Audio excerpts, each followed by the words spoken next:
In a forest of mixed growth, somewhere on the eastern spurs of the Carpathians, a man stood one winter night watching and listening, as though he waited for some beast of the woods to come within the range of his vision, and later of his rifle. But the game for whose presence he kept so keen an outlook was none that figured in the sportsman's calendar as lawful and proper for the chase. Ulrich von Gradwitz patrolled the dark forest in quest of a human enemy. The forest lands of Gradwitz were of wide extent and well stocked with game. The narrow strip of precipitous woodland that lay on its outskirt was not remarkable for the game it harboured or the shooting it afforded, but it was the most jealously guarded of all its owners' territorial possessions. A famous lawsuit in the days of his grandfather had wrested it from the illegal possession of a neighbouring family of petty landowners. The dispossessed party had never acquiesced in the judgment of the courts, and a long series of poaching affrays and similar scandals had embittered the relationships between the families for 3 generations. The neighbour feud had grown into a personal one, since Ulrich had come to be head of his family. If there was a man in the world whom he detested and wished ill to it, was Georg Znaeym, the inheritor of the quarrel and the tireless game snatcher and raider of the disputed border forest. The feud might perhaps have died down or been compromised if the personal ill will of the 2 men had not stood in the way. As boys they had thirsted for one another's blood, as men each prayed that misfortune might fall on the other. And this wind-scourged winter night Ulrich had banded together his foresters to watch the dark forest, not in quest of 4-footed quarry, but to keep a lookout for the prowling thieves whom he suspected of being afoot from across the land boundary. The roebuck, which usually kept in the sheltered hollows during a storm wind, were running like driven things tonight, and there was movement and unrest among the creatures that were wont to sleep through the dark hours. Assuredly, there was a disturbing element in the forest, and Ulrich could guess the quarter from whence it came. He strayed away by himself from the watchers whom he had placed in ambush on the crest of the hill, and wandered far down the steep slopes amid the wild tangle of undergrowth, peering through the tree trunks and listening through the whistling and skirling of the wind and the restless beating of the branches for sight and sound of the marauders. If only on this wild night, in this dark, lone spot, he might come across Georg Znaeym, man to man, with none to witness. That was the wish that was uppermost in his thoughts. And as he stepped round the trunk of a huge beech, he came face to face with the man he sought. The 2 enemies stood glaring at one another for a long, silent moment. Each had a rifle in his hand. Each had hate in his heart and murder uppermost in his mind.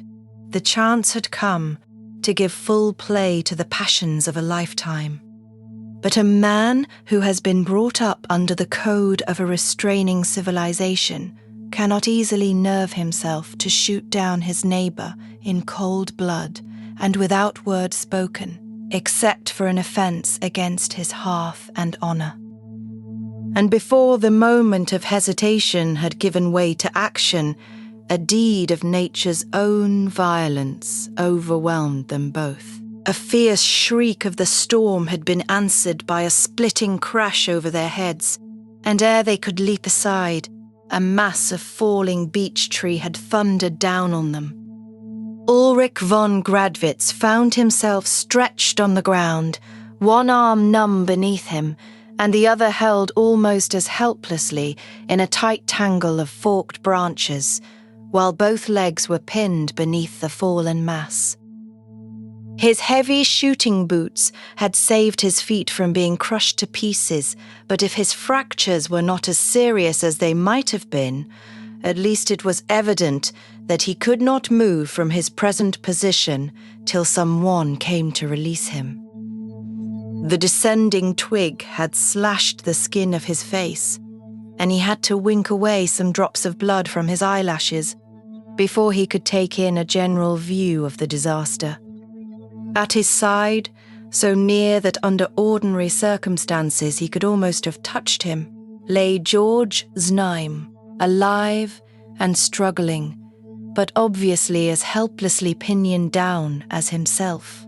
All round them lay a thick-strewn wreckage of splintered branches and broken twigs. Relief at being alive and exasperation at his captive plight brought a strange medley of pious thank-offerings and sharp curses to Ulrich's lips. Georg, who was nearly blinded with the blood which trickled across his eyes, stopped his struggling for a moment to listen, and then gave a short, snarling laugh.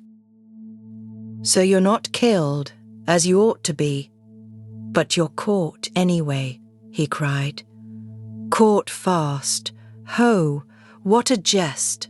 Ulrich von Gradwitz snared in his stolen forest. There's real justice for you." And he laughed again, mockingly and savagely. "I'm caught in my own forest land," retorted Ulrich. "When my men come to release us, you will wish, perhaps, that you were in a better plight than caught poaching on a neighbour's land. Shame on you." Georg was silent for a moment. Then he answered quietly, "Are you sure that your men will find much to release? I have men, too, in the forest tonight, close behind me, and they will be here first and do the releasing.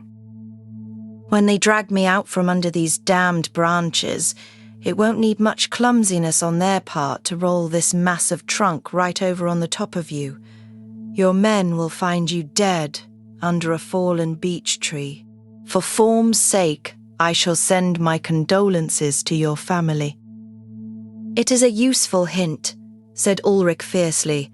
"My men had orders to follow in 10 minutes' time, 7 of which must have gone by already, and when they get me out, I will remember the hint. Only as you will have met your death poaching on my lands, I don't think I can decently send any message of condolence to your family." "Good," snarled Georg. "Good. We fight this quarrel out to the death, you and I and our foresters, with no cursed interlopers to come between us. Death and damnation to you, Ulrich von Gradwitz.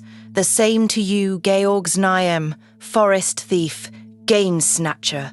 Both men spoke with the bitterness of possible defeat before them, for each knew that it might be long before his men would seek him out or find him.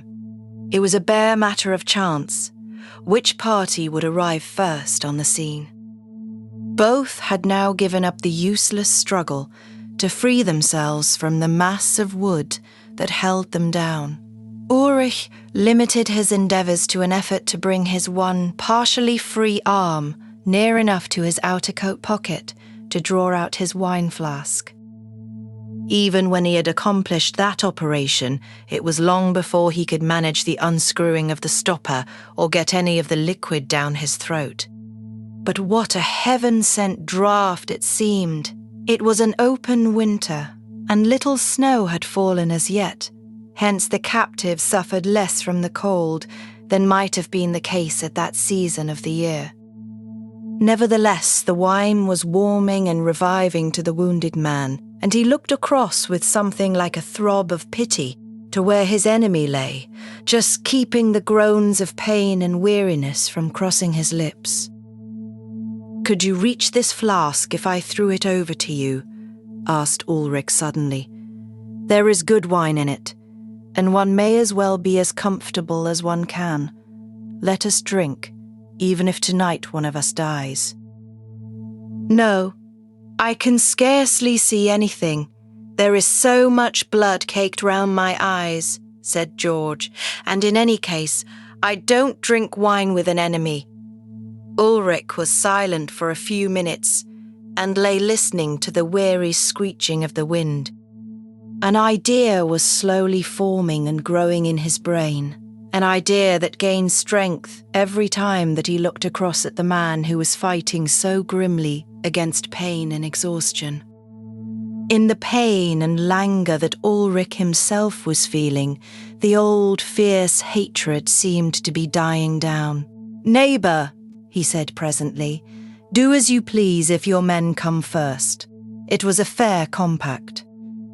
"But as for me, I've changed my mind.